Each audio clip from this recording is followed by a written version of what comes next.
بسم اللہ الرحمن الرحیم۔ باب نمبر 11 وَإِنَّكَ لَعَلَىٰ خُلُقٍ عَظِيمٍ، سورہ القلم، آیت نمبر 4۔ ترجمہ: اور بے شک آپ اخلاق کے بڑے مرتبے پر ہیں۔ جہاں تک پیارے نبی صلی اللہ علیہ وسلم کی تعلیمات اور عبادات کا تعلق ہے، اس سلسلے کی پہلی 10 کتابیں آپ صلی اللہ علیہ وسلم کی لائی ہوئی تعلیمات ہی پر مشتمل ہیں، اور آپ صلی اللہ علیہ وسلم کی عبادات کا ذکر بھی مناسب جگہوں پر آتا رہا ہے۔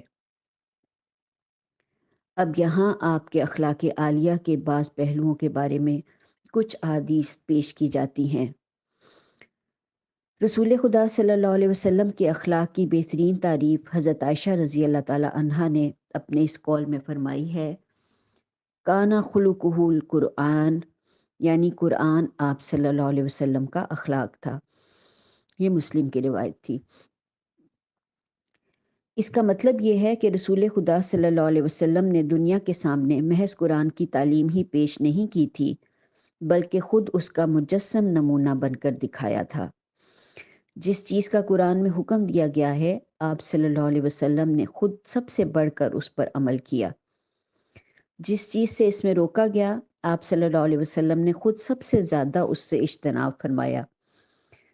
جن اخلاقی صفات کو اس میں فضیلت قرار دیا گیا، سب سے بڑھ کر آپ صلی اللہ علیہ وسلم کی ذات ان سے متصف تھی، اور جن صفات کو اس میں ناپسندیدہ ٹھہرایا گیا، سب سے زیادہ آپ صلی اللہ علیہ وسلم ان سے پاک تھے۔ تفہیم القرآن۔ حضرت براء رضی اللہ تعالیٰ عنہ بیان کرتے ہیں کہ رسول خدا صلی اللہ علیہ وسلم سب لوگوں سے زیادہ حسین چہرے والے تھے اور سب سے زیادہ اچھے اخلاق والے تھے۔ یہ بخاری کی روایت تھی۔ سورۃ الانبیاء آیت نمبر 107 میں حضور صلی اللہ علیہ وسلم کو مخاطب کر کے فرمایا گیا ہے، وَمَا أَرْسَلْنَاكَ إِلَّا رَحْمَةً لِّلْعَالَمِينَ، ہم نے آپ کو دنیا والوں کے لیے رحمت ہی بنا کر بھیجا ہے۔ مطلب یہ ہے کہ نبی صلی اللہ علیہ وسلم کی بعثت دراصل نوع انسانی کے لیے خدا کی رحمت اور مہربانی ہے، کیونکہ آپ صلی اللہ علیہ وسلم نے آ کر غفلت میں پڑی ہوئی دنیا کو چونکایا ہے اور اسے وہ علم دیا ہے جو حق اور باطل کا فرق واضح کرتا ہے، اور اس کو بالکل غیر مشتبہ طریقے سے بتا دیا ہے کہ اس کے لیے تباہی کی راہ کون سی ہے اور سلامتی کی کون سی۔ تفہیم القرآن۔ حضرت ابو ہریرہ رضی اللہ تعالیٰ عنہ بیان کرتے ہیں کہ میں نے رسول خدا صلی اللہ علیہ وسلم کو فرماتے سنا کہ میری اور لوگوں کی مثال اس شخص کی سی ہے جس نے آگ سلگائی، پھر اس آگ نے اس کے ماحول کو روشن کر دیا تو پتنگے اور آگ میں گرنے والے کیڑے اس آگ میں گرنے لگے۔ وہ شخص انہیں کھینچ کر باہر نکالنے لگا، مگر وہ اس پر غالب آنے لگے اور اس کے قابو سے باہر ہوتے ہوئے اس آگ میں گرتے اور اپنے آپ کو جلاتے رہے۔ بس وہی حال میرا اور تمہارا ہے، مگر تم ہو کہ اس میں گرے پڑ رہے ہو۔ یہ بخاری کی روایت ہے۔ حقیقت یہ ہے کہ سب سے بڑی مہربانی جو انسان پر کی جا سکتی ہے وہ یہ ہے کہ اسے زندگی گزارنے کا وہ صحیح ڈھنگ سکھا دیا جائے جس سے اس کی دنیاوی زندگی جو بھی عارضی ہے دنیاوی زندگی بھی جو عارضی ہے اور اخروی زندگی بھی جو دائمی ہے، دونوں سدھر جائیں۔ یہ ڈھنگ بطور خود معلوم کر لینا انسان کے بس میں نہیں تھا، اس لیے اللہ تعالیٰ نے اپنی رحمت و شفقت کے باعث اس پر یہ بوجھ نہیں ڈالا کہ وہ اسے خود معلوم کرے، بلکہ انبیاء کے ذریعے اسے یہ ڈھنگ سکھاتا رہا ہے۔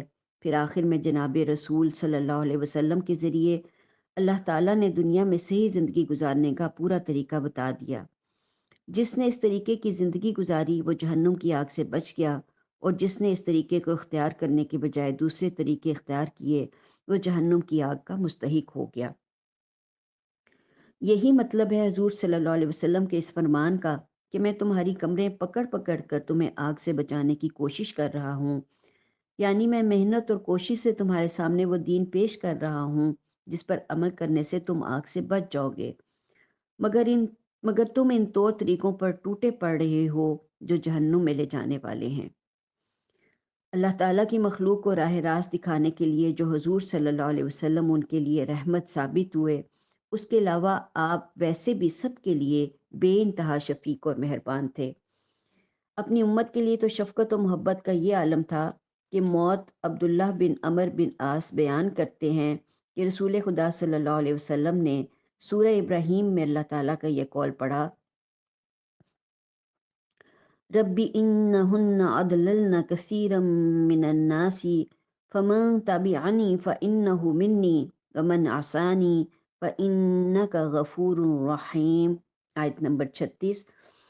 حضرت ابراہیم علیہ السلام نے دعا کی، پروردگار ان بتوں نے بہتوں کو گمراہی میں ڈالا ہے، ممکن ہے کہ میری اولاد کو بھی یہ گمراہ کر دیں، لہٰذا ان میں سے جو میرے طریقے پر چلے وہ میرا ہے، جو میرے خلاف طریقہ اختیار کرے تو یقیناً تو درگزر کرنے والا مہربان ہے۔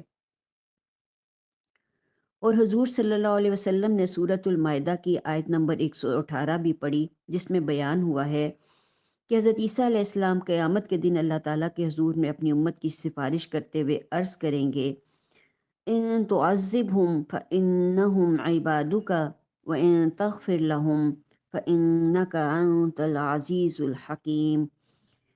اگر آپ انہیں سزا دیں تو یہ آپ کے بندے ہیں، اور اگر آپ معاف کر دیں تو آپ غالب اور دانا ہیں۔ پھر رسول خدا صلی اللہ علیہ وسلم نے اپنے دونوں ہاتھ اٹھائے اور کہا، اے خدا میری امت، اے خدا میری امت، اور آپ رو پڑے۔ اس پر اللہ تعالیٰ نے فرمایا کہ اے جبرائیل علیہ السلام، محمد صلی اللہ علیہ وسلم کے پاس جاؤ، اور اگرچہ تمہارا رب خود ہی خوب جانتا ہے کہ وہ کس بات پر رو رہے ہیں، تاہم ان سے پوچھو کہ آپ کس بات پر روتے ہیں۔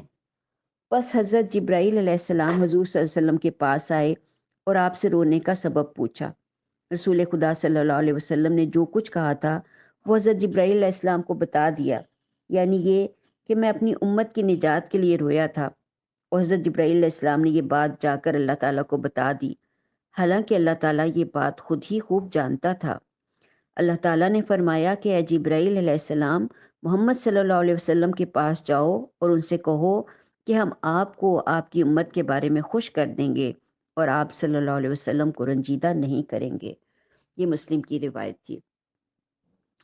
اس حدیث میں ایک تو جناب رسول خدا صلی اللہ علیہ وسلم کی اس بے پناہ محبت کا ذکر ہے جو آپ کو اپنی امت سے تھی، اور دوسرے حضور صلی اللہ علیہ وسلم کی امت کے لیے نیک نامی کی بشارت بھی ہے، کیونکہ اللہ تعالیٰ کا حضرت جبرائیل علیہ السلام سے یہ فرمانا کہ محمد صلی اللہ علیہ وسلم کے پاس جاؤ اور ان سے کہو کہ ہم آپ کو آپ کی امت کے بارے میں خوش کر دیں گے اور آپ کو رنجیدہ نہیں کریں گے، اپنے اندر بڑی خوشخبری رکھتا ہے۔ حضور صلی اللہ علیہ وسلم کی یہ شفقت، نرمی، رحم دلی، مہربانی اور خیر خواہی اتنی عام تھی کہ اس میں اپنے اور پرائے، رشتہ دار اور اجنبی، عورت اور مرد، بچے اور بڑے، انسان اور حیوان، دین کے حامی اور دین کے مخالف، یہاں تک کہ دشمنان جان بھی آ جاتے تھے۔ حضرت ابو ہریرہ رضی اللہ تعالیٰ عنہ بیان کرتے ہیں کہ رسول خدا صلی اللہ علیہ وسلم سے عرض کیا گیا کہ یا رسول اللہ، مشرکین کے لیے بد دعا کیجیے۔ آپ نے فرمایا کہ مجھے بہت لعنت کرنے والا بنا کر نہیں بھیجا گیا، مجھے تو صرف رحمت بنا کر بھیجا گیا ہے۔ یہ مسلم کی روایت تھی۔ حضرت عائشہ رضی اللہ تعالیٰ عنہ بیان کرتی ہیں کہ رسول خدا صلی اللہ علیہ وسلم نے کبھی بھی کسی شے کو اپنے ہاتھ سے نہیں مارا تھا، اور نہ کسی عورت کو اور نہ کسی خادم کو، سوائے اس کے کہ آپ اللہ تعالیٰ کی راہ میں جہاد کرتے تھے، اور آپ کو جب کبھی کسی سے کوئی تکلیف پہنچی آپ نے کبھی بھی اس سے بدلہ نہ لیا۔ ہاں، اگر اللہ کے حرام ٹھہرائے ہوئے کاموں میں سے کوئی کام کیا جاتا تو آپ صلی اللہ علیہ وسلم اللہ تعالیٰ کی خاطر اس حرام فعل کا ارتکاب کرنے والے سے انتقام لے لیتے۔ یہ مسلم کی روایت تھی۔ حضور صلی اللہ علیہ وسلم کے عفو درگزر کا یہ عالم تھا کہ حضرت جابر رضی اللہ تعالیٰ عنہ بن عبداللہ رضی اللہ تعالیٰ عنہ بیان کرتے ہیں کہ ہم نجد کے غزوے میں رسول خدا صلی اللہ علیہ وسلم کے ساتھ تھے۔ جب دوپہر کا وقت آیا تو حضور صلی اللہ علیہ وسلم ایک ایسی وادی میں تھے جہاں کانٹے دار درخت بہت تھے۔ پس حضور صلی اللہ علیہ وسلم ایک درخت کے نیچے اترے اور اس کے سائے میں آرام فرمانے لگے اور اپنی تلوار کو لٹکا دیا۔ لوگ بھی ادھر ادھر متفرق ہو کر درختوں کے نیچے سائے میں آرام کرنے لگے۔ ہم اسی حالت میں تھے کہ رسول خدا صلی اللہ علیہ وسلم نے ہمیں پکارا۔ ہم آئے تو دیکھا کہ ایک بدو حضور صلی اللہ علیہ وسلم کے سامنے بیٹھا ہے۔ حضور صلی اللہ علیہ وسلم نے بتایا کہ میں سو رہا تھا کہ یہ میرے پاس آیا اور میری تلوار لے کر سونت لی۔ میں جاگا تو یہ ننگی تلوار سونتے میرے سر پر کھڑا تھا۔ یہ کہنے لگا، اب آپ کو مجھ سے کون بچائے گا؟ میں نے کہا کہ اللہ۔ تو اس نے تلوار کو نیام میں کر لیا، پھر بیٹھ گیا، اور اب یہ بیٹھا ہوا ہے۔ حضرت جابر رضی اللہ تعالیٰ عنہ بیان کرتے ہیں کہ حضور صلی اللہ علیہ وسلم نے اس شخص کو کوئی سزا نہ دی، حالانکہ وہ حضور صلی اللہ علیہ وسلم کی نعوذ باللہ جان لینے آیا تھا۔ یہ بخاری کی روایت تھی۔